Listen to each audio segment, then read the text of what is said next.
seluruhnya ya. Terlalu sains, bukan disiplin ilmu kita, ya.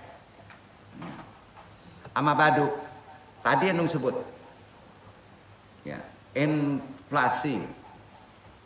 Kalau di uang inflasi itu apa artinya, Pak? Pusing kan? Nah ini di alam semesta ada inflasi.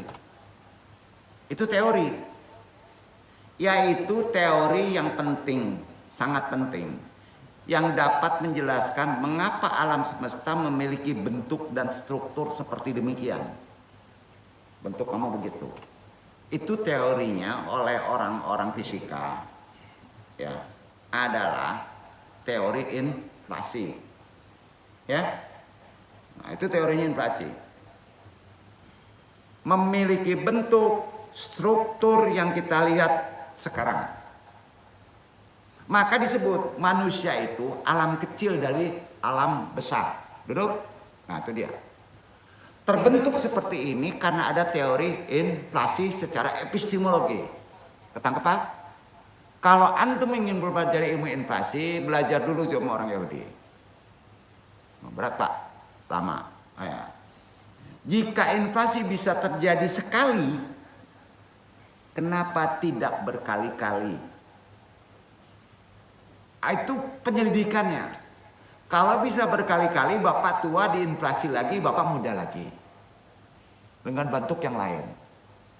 Sama dengan cloning, Pak. Mulai diselidik itu. Kebayang nggak? Kebayang ya? Nah, tuh. Jika inflasi bisa terjadi berkali-kali, kita tahu dari eksperimen bahwa fluktuasi kuantum dapat memunculkan pasangan partikel yang tiba-tiba muncul hanya untuk menghilang beberapa saat kemudian terbentuk pengulangan. Dan jika fluktuasi seperti itu dapat menghasilkan partikel baru, mengapa tidak seluruh atom atau alam semesta terjadi pembaruan lagi? Puyeng nggak Pak? Udah diselidik itu. Jadi dikatakan bahwa selama periode inflasi yang kacau, tidak semuanya terjadi pada tingkat yang sama. Fluktuasi kuantum dalam ekspansi ya, dapat menghasilkan gelembung yang meledak. Karena kaitannya dengan atom positif dan negatif. Ya. Menjadi alam semesta. Kehancuran itu menjadi pembentukan baru. Dengan sendirinya kata mereka. Bagaimana keberadaan Tuhan cocok dengan multiverse? Dia nggak mungkin meledak sendiri bro. Pasti ada yang mengaturnya. Duduk nggak? Itu konsep Islam. Satu hal yang membuat para kosmolog pusing, angkasawan pusing, filsafat puyeng adalah kenyataan bahwa alam semesta kita tampaknya disetel dengan baik. Ada yang mengatur dalam proses pembentukannya. Itu yang membuat pusing mereka. Karena dia menemukan ini nggak mungkin meledak sendiri gitu. Ini nggak mungkin berubah sendiri. Kenapa teratur? Mulai itu ada khawatir tuh nggak? Ya, ada khawatir. Nambat laun nanti menyeret ke ternyata ada yang maha mengatur. Ujungnya ke situ nanti. Itu ditunjukkan di Quran. Nah, Andung tidak akan membahas lebih panjang. Silakan kalau ingin mendalami baca risalah Andung. Andung ujungkan aja ya. Kita ceme aja petunjuk yang paling benar, nggak mungkin salah. Quran surat Al-Hajj 22 ayat 65. Iqra' Iwan. Baca tuh.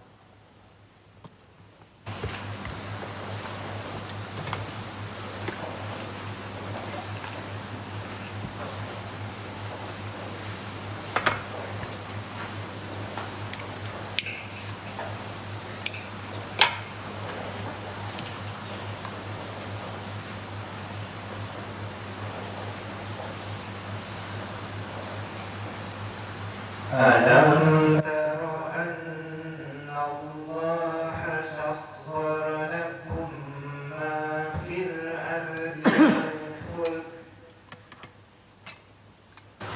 والفلك تجري في البحر بأمره ويمسك السماء أن تقع على الأرض إلا بإذنه إن الله بالناس لرؤوف رحيم. Apakah kamu tiada melihat bahwasanya Allah menundukkan bagimu apa yang ada di bumi dan bahtera yang berlayar di laut dengan perintahnya, dan Ia menahan benar-benar langit jatuh ke bumi melainkan dengan izinnya. Sesungguhnya Allah benar-benar Maha Pengasih lagi Maha Penyayang kepada manusia. Berubah nggak dari ilmu yang ruwet tadi Pak dengan ayat tadi? Siapa yang nahan? Siapa yang bisa mengatur? Siapa yang berputar? Siapa timbulnya ledakan? Siapa timbul baru? Kenapa dibarukan? Ilmu kuantum, ilmu planning dengan ayat 20 surat 22 ayat 65 beres semuanya. Makanya kalau Islam itu mengaduk-aduk dengan ilmu epistemologi sampai ilmu yang disebutnya kosmologi, antariksawan, ya, tetap habis dengan Quran. Duduk. Selesai semuanya. Beruntung kita kan? Beruntung kan? Jadi itulah dalil pembahasan ayat-ayat yang dibahas secara pertanyaan Einstein. Bapak filsafat, pemikir dunia. Lebih jelasnya didalamin lagi sama Allah. An-Nur ayat 35 lebih ruwet nih. Inilah dasar pokok angkasawan filsafat Islami di sini dasarnya. An-Nur ayat 35 dibaca. Sering ditafsirkan ini sama orang-orang sufi.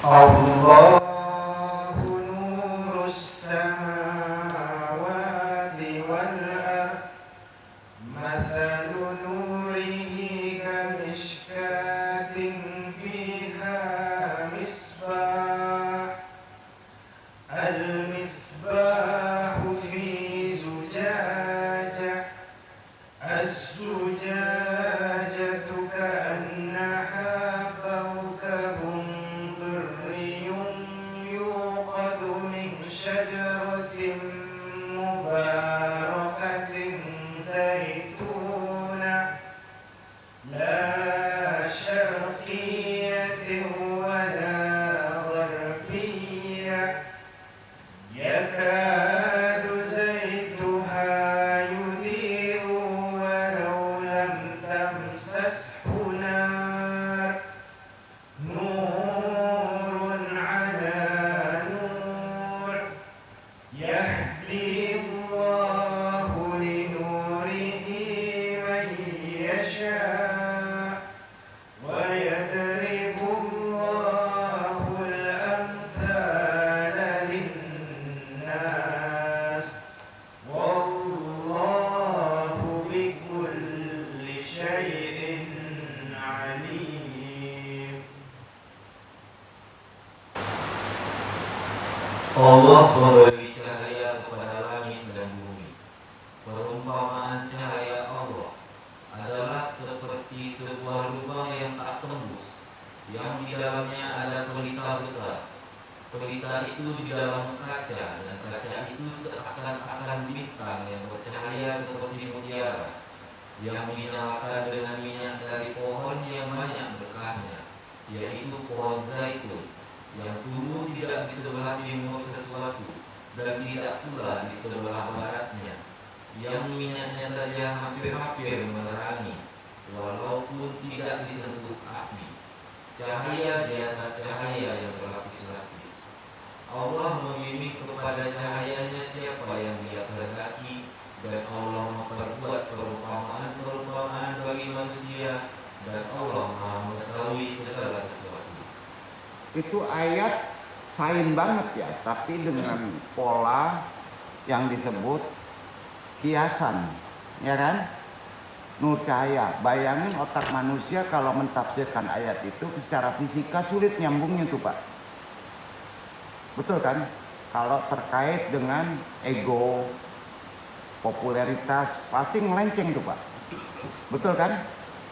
Jadi itu sebagai penutup ayat dalil fisika kuantum. Itu dia tuh. Itu dia tuh. Kalau mempelajari fisika kuantum,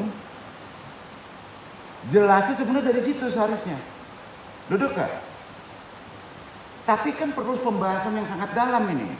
Ibarat kalau membuat lagi bukan menemukan itu. Kita nggak bisa menemukan, ditunjuki. Betul kan? Yakin kita? Semuanya ada yang ngatur kan? Jadi jangan kaget Pak. Kalau kita mempelajari ilmu fisika akan timbul benturan atom, pembuatan itu menghancurkan kita kan gitu kan? Buatan manusia itu kan, rudal, hantu belalu, tetek bengek.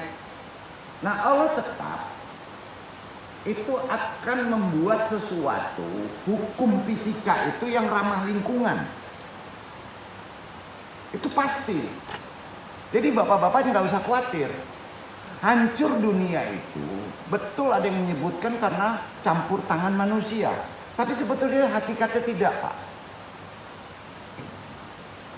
Maka orang yang beriman nggak perlu cemas dengan perang. Nggak perlu cemas dengan meruyaknya COVID.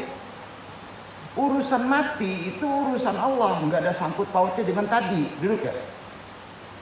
Paham ya? Itu itikad iman. Supaya kita tenang nih.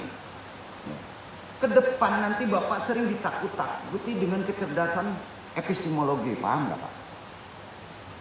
Sekarang aja Bapak sebut orang yang pintar, profesor menyebutkan akan gempa mega terus. Misalnya 3 bulan lagi.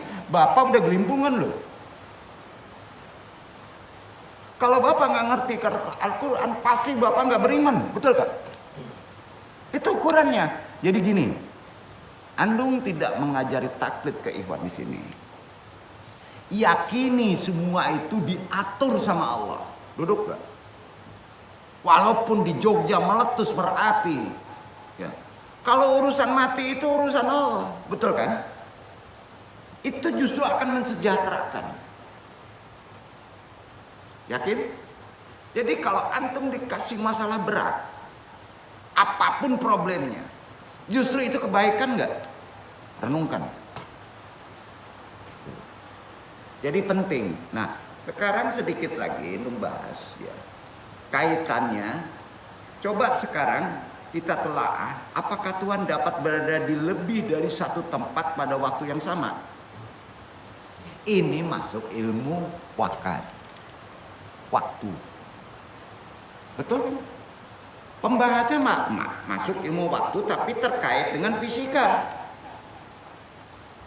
Terkait dengan rotasi. Ya. Perputaran terkait dengan yang disebut gravitasi. Nah, sekarang lu tantang. Coba antum buat tesisnya.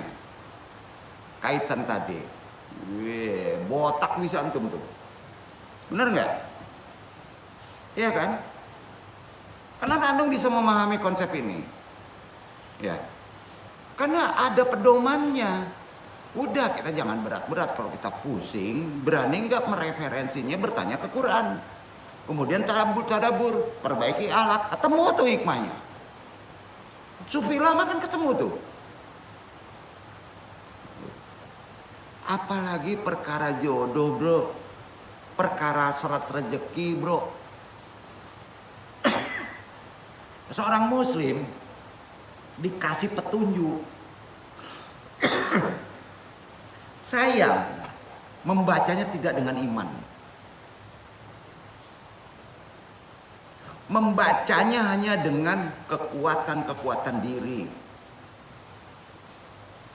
Cari kambing hitam kondisi global. Nggak tenang Pak. Nggak ada solusi sekarang harus begitu. Quran itu petunjuk, sudah linas sampai kiamat. Bukan dibaca saja, tapi tolong ditadaburi. Direnungkan, dikupas.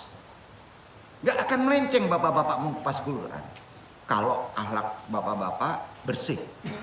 Sepakat tak? Sepakat ya. Jadi kita pahami ilmu wakatnya langsung ke kalau diputar ya. Itu partikelnya memiliki properti kuantum yang putarannya kurang lebih bergerak seolah-olah seperti jarum kompas kecil. Jika partikel asli memiliki putaran 0, salah satu dari dua subpartikel harus berputar positif dan subpartikel lainnya berputar terbalik yang tidak terlihat secara hukum normal. Itu disebut negatif. Berarti bahwa masing-masing A dan B yang berputar berlawanan memiliki peluang tetap 50-50, 50% untuk memiliki putaran positif atau putaran negatif. Kalau putarannya beradu menjadi positif ke positif itu sama, maka negatif, maka hancur. Bunian, tidak terjangkau oleh akal. Itu analog. Jadi berbeda mengukurnya. Sifat A dan B tidak independen satu sama lain. Itu terkait jika mereka terletak di laboratorium yang sifatnya terpisah di planet yang terpisah. Puyeng bro. Anung yakin puyeng tuh? Ya. Ini ada di konsep spiritual abaha loh Pak. Hati-hati memutar abaha. Jika kita mengukur putaran A dan hasilnya positif, maka bayangkan seorang teman mengukur putaran B tepat pada waktu yang sama dengan saat yang sama. Anda mengukur A, ini menimbulkan prinsip kekekalan. Prinsipnya menjadi abadi. Itu ilmu wakat. Nah, tapi disinilah hal menjadi bingung, keruh. Subpartikel A dan B memiliki peluang yang sama, 50-50. A ingin positif, B ingin positif. Sifatnya sama, positif. Beradu menjadi keruh, pecah. Plus, plus, minus. Fisika. Betul kan Pak? Nah. Kok sampai sini benar? Langsung aja ke Quran. Anu nggak akan membahas ini. Ya. Dalam hal ini secara eksplisit. Allah berfirman. Al-Furqan. Bayangin. Al-Furqan menyeimbanginya. Ayat 45, Iqra Iwan.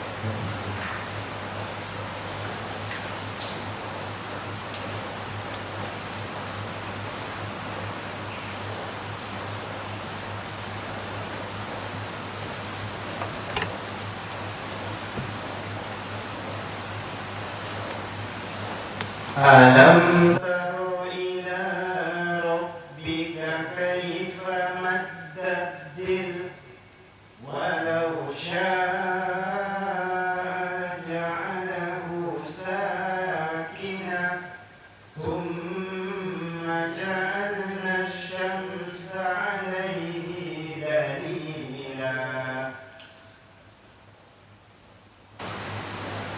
Apakah kamu tidak memperhatikan penciptaan Tuhanmu? Bagaimana Ia memanjangkan dan memendekkan bayangan-bayangan? Dan kalau Dia menghendaki, niscaya Dia menjadikan tetap bayangan-bayangan itu. Kemudian kamu jadikan matahari sebagai petunjuk atas bayangan-bayangan itu. Ilmu apa tuh Pak? Ilmu jam. Orang dulu kan ngeliat jam pakai apa Pak? Ilmu waktu tuh. Kalau Allah berkehendak ya, menjadikan bayangan itu tetap, maka kekal. Maka manusia itu kekal bro. Berarti mainnya di waktu. Betul. Maka waktu itu bahasa hakikinya apa Pak? Waktu. Alat ukur perbuatan. Hati-hati Pak. Antum terkurung perbuatan antum. Kalau baik, kekal. Kalau nggak baik, bukan nggak kekal, Pak. Negatif, Pak. Kekekalannya negatif juga, Pak. Diajak loh. Hitungannya gitu. Sulit sekali dijangkau secara akliah. Kuatkan lagi pemahamannya.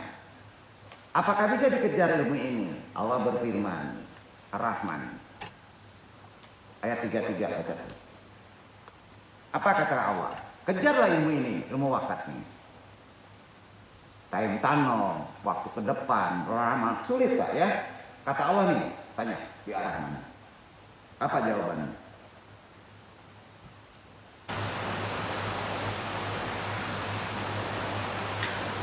يا معشر الجن والإنس إن استطعتم أن تنفذوا من أقطار السماوات والأرض فانفذوا لا تنفذون إلا بسلطان.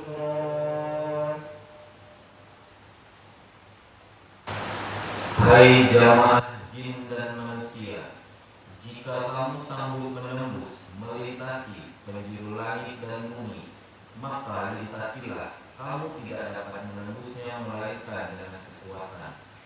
Punya kekuatan Pak. Ditantang sama Allah. Itu disebut sultan. Apa? Sultan. Ya kan?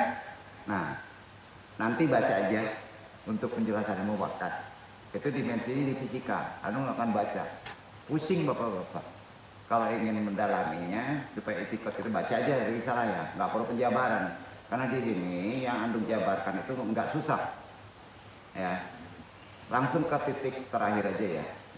Jika kita belajar ilmu fisika atau ilmu apa aja, filsafat kayak ilmu komputer kayak, maka kita akan bicara materi sesuai dengan statusnya, betul Pak? Maka kita akan ngomong materi sesuai statusnya, setuju? Ya. Pusing gak nih? Enggak ya? Gini, setiap objek baik itu jam atau kertas, ini jam, ini kertas, ya, ini jam, ini kertas. Memiliki materi dan kekuatan fisik berbeda nggak? Kekuatannya beda. Setuju? Nah, kalau di akal, kuat mana jam dengan kertas? Analogi. Kuat mana Pak? Kuat ini dari besi. Semua pasti itu percaya itu. Kalau nggak percaya itu gila dia, kan gitu kata orang. Iya kan? Nah, ya. Kekuatannya pasti berbeda. Nah, ini kan menunjukkan bahwa walaupun kita memahami sifat fisik suatu benda, kita paham itu, yang kuat ini. Nah, itu tidak menghilangkan kenyataan. Tolong renungkan nih. Segala sesuatu terjadi dengan izin Allah. Ini menjadi kuat. Bukan karena materinya Pak kuat itu. Itu izin Allah, jam ini menjadi kuat. Setuju? Itu sandarannya ke sana. Kalau antum menyadari, oh tentu ya dari besi itu masih istilahnya berpikir secara ini. Betul kan? Masih terbatas. Nah. Jadi kerasnya itu izin siapa Pak? Besi itu. Ayo, akidah. Allah ngizinin. Kerasnya orang nan basiden, emosi itu Allah ngizinin. Betul kan? Allah ngizinin. Jadi tanya, kerasnya besi ini Allah ridho nggak? Belum tentu. Duduk. Ya. Nah. Jadi udah jelas ya, kaitannya ke Allah ya, kerasnya besi itu ya. Contoh, sederhana aja. Ini jam materinya dari besi. Ini kertas materinya dari kertas. Semua percaya itu. Nah, secara fisik jelas terlihat bahwa jam terbuat dari bahan yang lebih kuat dibandingkan kertas. Secara logis pikiran, Jam akan lebih kuat daripada kertas, jelas. Namun jika kita melihatnya dari sudut pandang iman, tadi pikiran. Nah ini, iman. Kekuatan sejati ada di mana, Pak? Allah. Betul? Ini keras karena Allah. Ini lunak karena Allah. Jadi kalau ditanya kekuatan sejati hakikatnya ada di Allah, gitu ya. Nah, tuh. Berarti iman tuh pikirannya. Terserah Allah bisa saja memiliki niat. Allah bisa aja mempunyai kehendak bebas kan untuk menghancurkan jam dan menyimpan kertas menjadi kekal. Terserah Allah. Sampai Pak? Kalau Allah berkehendak ini dikekalkan, jam dihancurkan bisa? Bisa? Analogi kita menerima kan? Karena udah ada pemahaman kecerdasan iman. Rezeki juga begitu Pak. Karena itu konsep kekuasaan Allah. Ya. Manusia seringkali melihat sesuatu berdasarkan kekuatan materi. Jangan bohong. Dosa. Sering tidak sadari. Konsep melihat kita jangan sekali-kali tunjukkan setelah mengaji makrifat waktu kepada materi. Duduk. Itu poin. Tetapi kita lupa bahwa Allah lah yang mengatur segalanya. Itu yang sering lupa.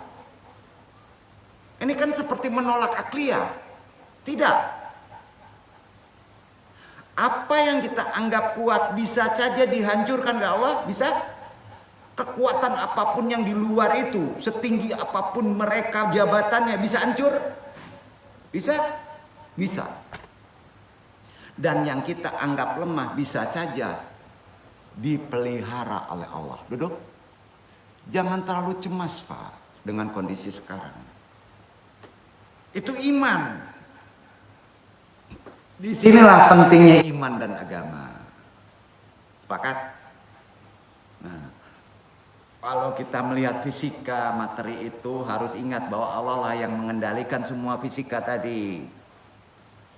Jadi ilmu yang diciptakan fisika itu dari mana Pak?